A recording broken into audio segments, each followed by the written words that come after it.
One. Good morning, ladies and gentlemen, and welcome to the Shred Show Live. It's not very often when I have a guest, not only just a guest, but a friend, somebody who has had such an impact, such an influence on my life personally, that I get to have a conversation with that truly is going to change lives. Because what Christine and I are going to be talking about today, we're discussing her new book. And this book, ladies and gentlemen, comes from a passionately personal place in Christine's life. And what we're going to be discussing, what she will be sharing, I promise you, is going to pull at your heartstrings a little bit. It's going to do things to you that it did for me. Ladies and gentlemen, are you ready? Are you ready? It is time to shred.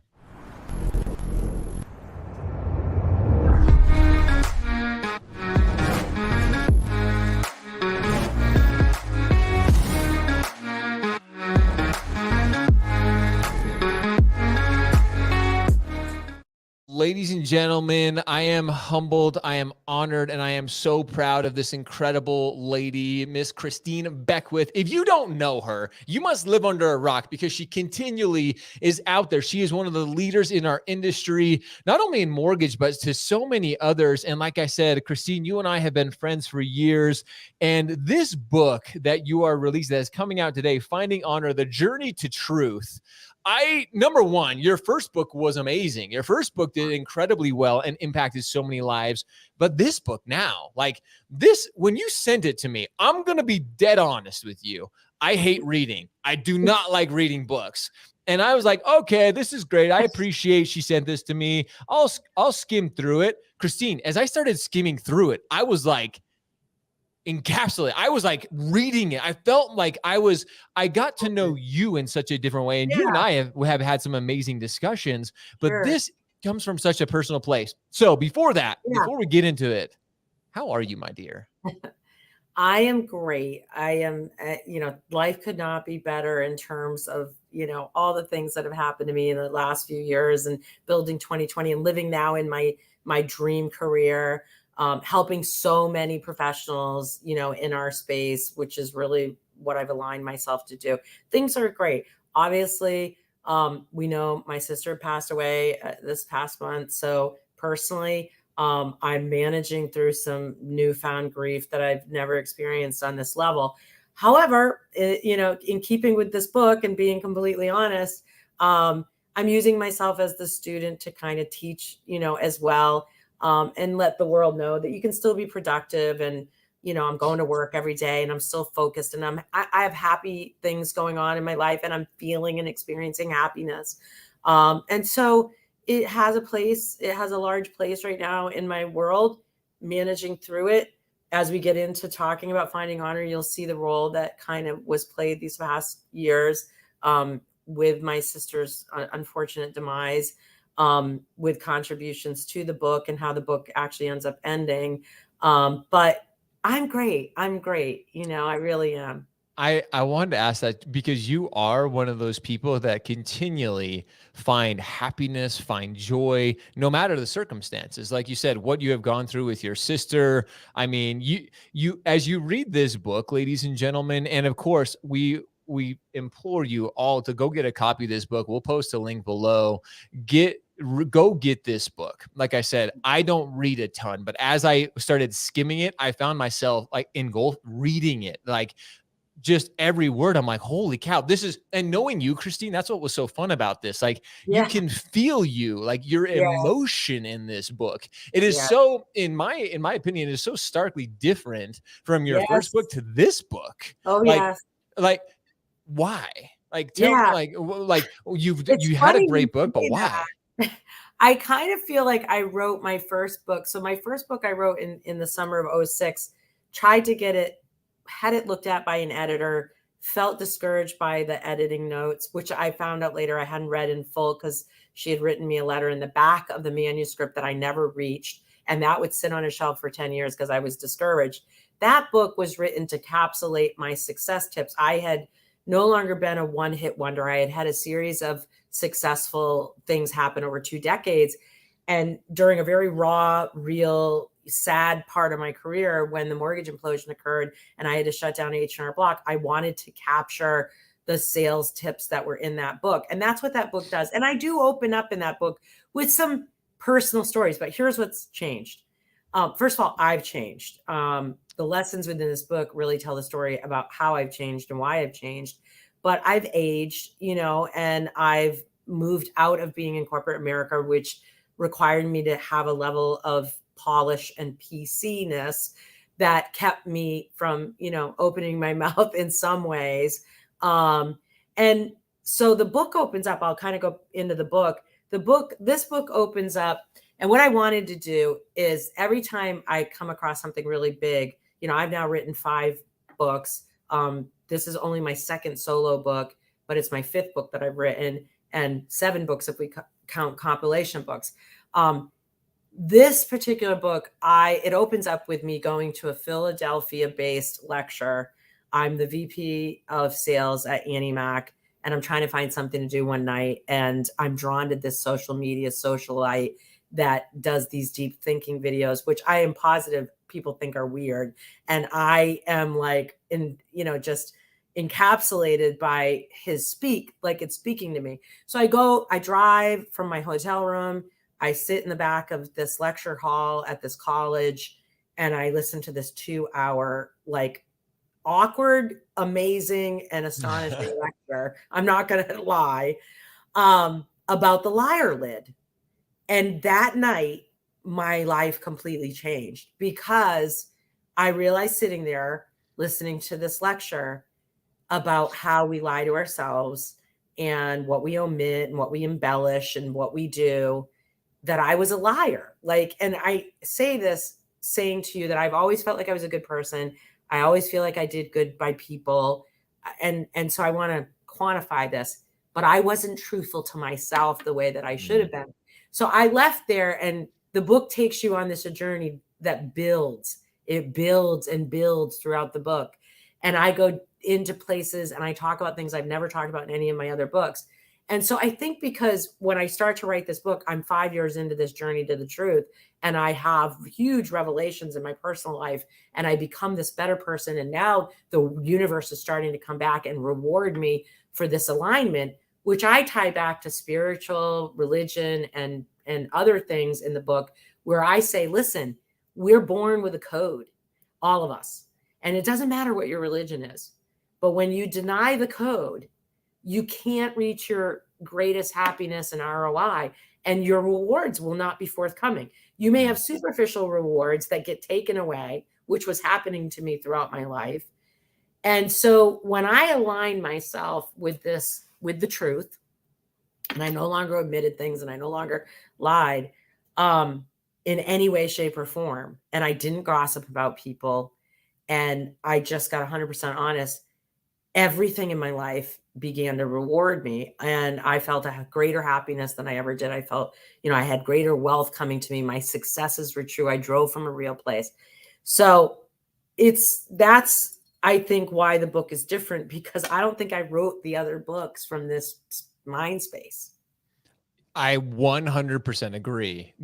What you've gone through, and you get spiritual. I don't know if that's the best word, but I mean, you talk about God, you talk about some things that are like, and for me, and you and I have had discussions in the past, like I am like, religion is a big part of my life. A lot of the beliefs that I have shape who I am, shape who my family has become, the interactions I have with people. So as I started reading this, and as I started getting deeper and deeper in this, what's so interesting to me is, and you start this out, the book, I have to ask, you literally dedicate this book to God and to one of our good friends, Jay Durant. Like, it's just like, when I first read that, number one, it's startling, right?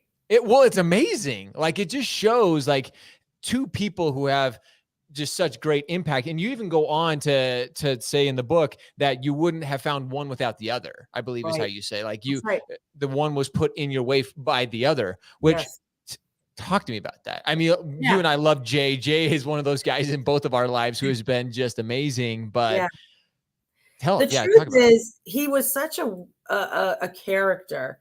I don't think he'd mind me saying, I mean, you should all know that Jay's read the entire book and had to bless it, because I was going to get really honest. And when I started to decide I was going to write this book, and start to write the lessons that have rewarded me so well and give it to other people in the world that might find the same, put themselves on the same path. I said to Jay, I'm writing a book that's going to need to talk about you. And he goes, oh, really? And I said, yeah.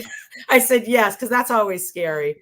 And I said, but I really feel like, it won't feel like it's ass kissing, but it will be honest in its true spirit. And, I'll let you read it. And I know it seems like this huge testament, but I promise you it has no contrived purpose of ROI towards Jay, although I think it will have ROI for Jay.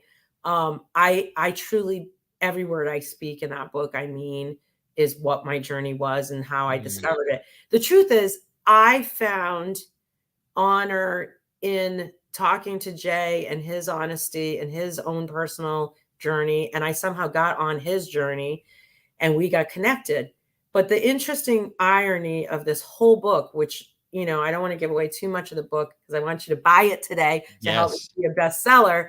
That what I want to say is I put faith in Jay when a lot of people didn't understand him, when Jay was not in a place to really give much to people, when Jay himself was in his purest form, brilliant and a genius, which we know his IQ is off the charts. We know today. I believe if you look at all the historical philosophers, the greats, and all the people that we read books about, that Jay represents a modern, young, state of the art philosopher. He has read 2,000 books on philosophy. If there is such a thing as a PhD of life in philosophy, Jay has it. His level of intellectually speaking, his depth, his ability to train psychology is out of this world. And so, the book really starts to unfold this unlikely pairing of him and I, where I have loud peer pressure to not, like, why are you, people asking me, why are you talking to that weirdo, And I think I write the word weirdo in the book. And so again, in all its honesty, I found something in him that was undiscovered by, I think it was known by people that knew him, but not by people that weren't willing to look past maybe the exterior or who he was or what he monetarily had. And I, through God's eyes, saw him, saw his true essence. And because of the belief I put in Jay, I don't want to say I turned things around for Jay, because I didn't. Jay just went on his journey. However, I do think when we believe in each other, we put power into each other. And I think when we support one another, it makes other people look, and I think it makes other people whatever. Les Brown writes the foreword in this book, and it's because of Jay. So the irony in me putting my belief in Jay at a time when it was unpopular and that other people weren't doing it or necessarily understanding Jay, fast forward all the years later, all the work Jay and I do, there's pictures of him and I zooming in the middle of the book because we spent hours upon hours through pandemic for 3 years working on my liar lid, which brings me to my truth and changes me forever. In fact, I unpack my 10 greatest sins in great detail in the book. Which again is even shocking to me that I was willing to do in getting honest. This book made me more honest in writing it. But to kind of land the plane here, Jay would meet Les Brown the evening before he spoke at the Vision Summit. Culture Matters helped me actually get Les Brown to speak, which is something they do through their firm, and Jenna Silverman, their COO. And he got into a deep discussion with Les. And like most speakers that are going to get up and do a keynote the next day, he said, tell me about Christine. And so Jay was able to speak about me, of course, like anybody could that had spent all these years with me. And he got Les so intrigued and believed who I was or what my heart represented that Les Brown stepped on the stage the next morning and, to my surprise, announced from the stage that he would like to write the foreword in my book, Finding Honor. Wow. So now think of the irony of this. Because of my belief in Jay, when no one else believed in him, and just looking through all the noise of other people and peer pressure and all this stuff, and believing in Jay and what he was and who he was and what he could do for me, and not having an ego about whether he had a greater degree than I did, or more money than I did, or more experience in business than I did. Because of that belief, because I think God presented Jay in my world and I saw what God did there, um, I have immensely improved. Jay has been able to give me back rewards, not because he feels that he owes them to me, but because he sees me as a student that has done the work. And then I get these gifts. And by the way, I had money coming back to me my whole career, but I could never seem to sustain my wealth through, whether that was through divorce or and losing money that way, or other things that I did. And since I have found this reward system and honesty, and if you listen to the code that we believe really gives us the greatest, when God says, we're going to bring, reward, it's happening for me. And I believe it's happening because I'm now aligned. Hmm. I want to switch gears here for a Yeah. second because there's so much of this that we want everybody to go read the book. I want, like I said, there's so much of this. I want to, before I do that, I love that you called Jay weird. Like Jay is true. Like anybody who knows Jay at the level that you and I know, and you know him much greater than I do, but Yeah. Jay and I have had conversations in different places that I'm Yeah. just like, he overwhelms me with just his knowledge, his love, his passion for people. When Right. Jay talks to you, he makes you like, at first you're just like, who is this guy? But then he makes you understand yourself in a way that you couldn't like even imagine. So I want to like, I give a shout out to Jay just because I do know where you're coming from when you like, we're all a little bit weird. We're all unique. But Jay embraces that more than anybody I know. And he's just unapologetically himself. Switching gears, Yes. these chapters, when you first sent me this book and I looked over the chapters, just like literally reading the titles, like the chapter heading, I'm like, what the hell? Like, what am I about to read here? Like, what Yes. am I about to go? What journey am I about to take myself on? So I want to give you guys all a little bit of teaser. Yeah. Please do. Salvation. Like you talk about salvation, hardwired to sin. Like you start reading these and you're like, what in the world? Forgiving your killers. I'm like, am I reading? Like, what am I reading here? Yeah. So I've got to know, was there a chapter? And again, you all have to go read this because like you said, this is one of those books that just continues to crescendo. Like it builds upon itself. But I want to know two things. What was the chapter to you that was just like, this is it. I loved this. I loved writing this. I just felt it. What was the chapter just came to you so perfectly? And then what was the hardest chapter for you to write? Okay. So I'm going to say that Escape Artist was the hardest chapter to write because it is the most honest chapter. I mean, they're all honest, but that chapter is a tell-all. Don't go ahead if you get the book. You'll get there. But I talk about something, I tell a story that's never been told. This story is so buried in my life and was so buried deep that it occurred in my professional world in the last 20 years. It happened unbeknownst to most of the people around me, except for my immediate family. It finds me in trouble with the law. And I will give away this much. In this chapter, I am physically running from an authority figure. It's crazy for me to even say out loud. And this chapter is hilarious. It's emotional. It is probably the strongest lesson I'll ever give to other people about how you find yourself. There's other authors out there.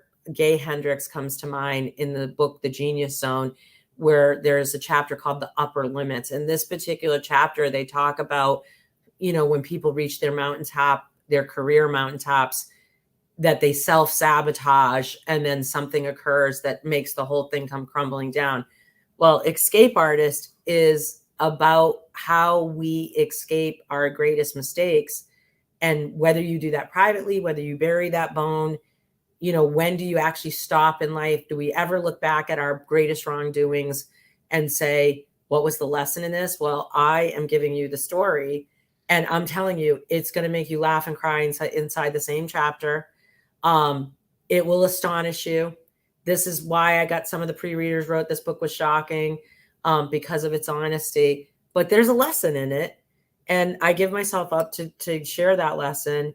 And I think I will get looked at forever after this book is read by people differently. I've been asked on some of the other podcasts this morning, am I worried about fallout, or am I worried about like my competition using some of these dark blemishes or something? And the answer is no. I mean, you can't get honest with yourself. And this book is about self-love, by the way. You know, this book is about recognizing whether you can become like, if you can align your ethical barometer in such a way that you can love yourself, you know, wholly, and not egotistically, like really just love that you're a good person. And so I'm going to tell you that I've said repeatedly, if my haters read this book and they, you know, relish in some of these stories, then so be it. I actually feel like they might relate to it, and they may say, wow, like, look at the lessons, look at how hard she's willing to be the teacher for other people's mistakes. Because I promise you, all of us have made and will make mistakes. The world expected me to be perfect at this point in my life. I had built an enormous public life, and I'm willing to show you what happened in my life that took me sideways and then literally tore me down to the very lowest point you could ever get to. And how I don't just tell you, I let you sit with me intimately through pages upon pages. And it's not going to be cringy. It won't be TMI. You will not feel like you wished I hadn't told you. I believe you will feel for me in the place that I'm in because of the way that I tell the story. And I tell it very honestly about how I got there. I think a lot of you that have been through heartbreak, through divorce, will relate to the fact that I was trying to overcome the worst pain in my life at the time. And anyways, that book builds all the way to a final chapter. The final chapter is called Finding Honor, where I tell you what it is. The whole book alludes to what finding honor is. What is it? And that's what that final chapter finally gets you to. So what was really interesting, and I'm glad you said it, because when I started reading some of this, I'll be 100% honest. I had the same thing. I'm like, she is sharing a lot. Like that was my first thing. They're executives, people of leadership, people who are in the public eye within our industry. You have to, there's always been this mentality of have to be cautious. Like, oh, what am I actually willing to share? What are people going to connect with, like you said? And then what are people going to like use against me, for lack of a better, like, what are people going to be like, what, like, as I read this, I had such a deep appreciation, and I think many will. Yes, of course, we will. There will be people who read this and be like, "Oh my gosh, here's the real Christine." Like, but for me, it was like, wow, somebody who is so willing to put it all out there, to share what you did, gives me the confidence, gives me you're giving me, like, saying, "Hey, Josh, you now have, like, you can now open up. Like, you can do this same thing. You can share." Do we all have these deep, dark secrets? No, we don't. But none of us are perfect. We have all made mistakes. And you are giving us permission to share, like, hey, you know what? It's like, let me share. I love that you say, let me teach you through my mistakes. Anybody who has kids, and I know you, like my kids, like, we all want our children to learn from our mistakes. But this book for me is like the things that you went through. It's like, ladies and gentlemen, let me share with you the lessons that I have learned. And it may only connect with a few, but that it's okay. Those couple that I'm connecting with, that I'm impacting, I know it's going to change their life. That's what this was for me, Christine. When I first, like I said, when you first mentioned it, I'm like, oh, great. I'm excited. Christine's going to be coming out with another book. I was expecting, I know who you are. Like, and so I'm like, oh, this is going to be another great, like, uplifting, like, fun, jovial book. And it is, don't get me wrong, but it came at such a different place. So I can't even applaud, kudos. I'm truly grateful for you for being willing to go through this journey yourself, to put it out there for not only this, I think people in the mortgage industry this will hit with, because again, this is kind of where you come from, but others who read this book, this will be a bestseller. This will impact and influence and change people's lives who have, like you said, gone through divorce, gone through other things within their professional lives. This isn't a how-to, ladies and gentlemen. I don't want to Yeah. make you think this is a how-to. This is one of those books that will deeply emotionally impact you and help you, guide you through this journey that is life. Yeah. Christine, Thank you. as we start to wrap this up, Yeah. I'm just truly grateful for what, again, all that you have been willing to share. For those who are saying, hey, I've read your past book, I'm excited for this book, what do you want to share with them? Why should they go pick up a copy of this book today? Yeah.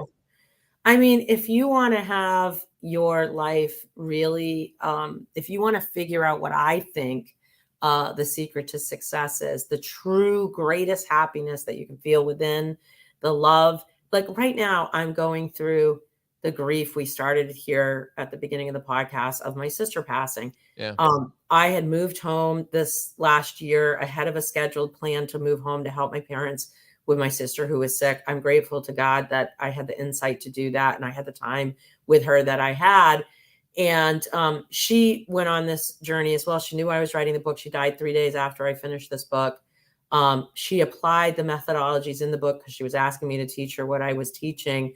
And she began to apply some of this. And, I watched her make amends with people. I watched her have genuine, honest conversations that she hadn't had in years with people, longtime people that were owed conversations. She forgave her killers, which is a chapter in the Yep. book where she actually gave forgiveness to people that had done her wrong. She reached out to people that had done her wrong and told them, I forgive you. And so if you want to reach the ultimate place of peace, my sister gave me this incredible gift because she vetted the things I've written about in this book, whether we realized it consciously or not. I don't think we did. I think all of us that were around my sister in her final days and we saw the pureness of her heart and her self-love, she died with more self-respect than I'd ever seen her have in the years that she was living prior to. And I can't tell you how emotional that is for me to know that that gift was given to her, because I don't think there's any greater gift we can give to people. And maybe I didn't know that this book was as much about her life as it was about my own as I was going through it. I added a chapter to the end, a memorial chapter to my sister. I think it's pretty powerful. It is the emotional part of this book. I am emotional today because she's not here to see me. I feel like she's with me. I feel like she's always been proud of me. She's my big sister. I think that this book exemplifies what, as people, we are trying to do in our lives. And I'm super proud of the body of work on this book. So with that, I want to say a few words to you, Josh. Over the years, you've always been there. We've appeared in many, many places. Like anything, life and work takes us in different places and different people. I've always had mad respect for you. When I was thinking about today, you were obviously on the top of my mind of people I would want to share this moment with. And I know what you represent as well. I've always known, and I kind of love the fact that I've aligned myself with a lot of really incredible men in my career that are honest, good family men, love their wives, love their family, serves and honors in that way. And so there's no coincidence that in a book like this being released, that you would be one of the people that I would choose to help me unearth this. So thank you so much.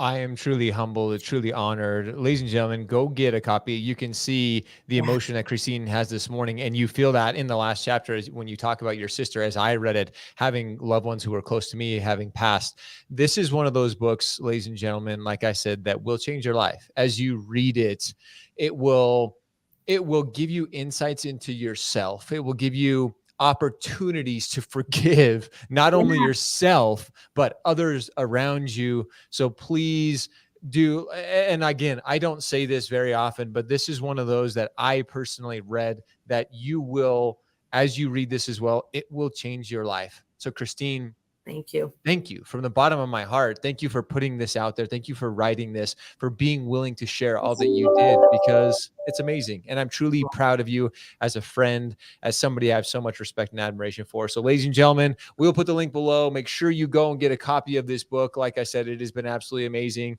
We are so proud of you. And my Melissa Puckett, hashtag live, so excited. Just ordered mine. Congratulations. Thank you, I know you will Melissa. absolutely enjoy it.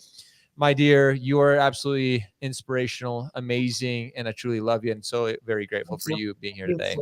Thank you, everyone. Ladies and gentlemen, as always, we appreciate you. We love you. Now it's time for all of you to go shred, go show up, hustle, repeat every day. See ya.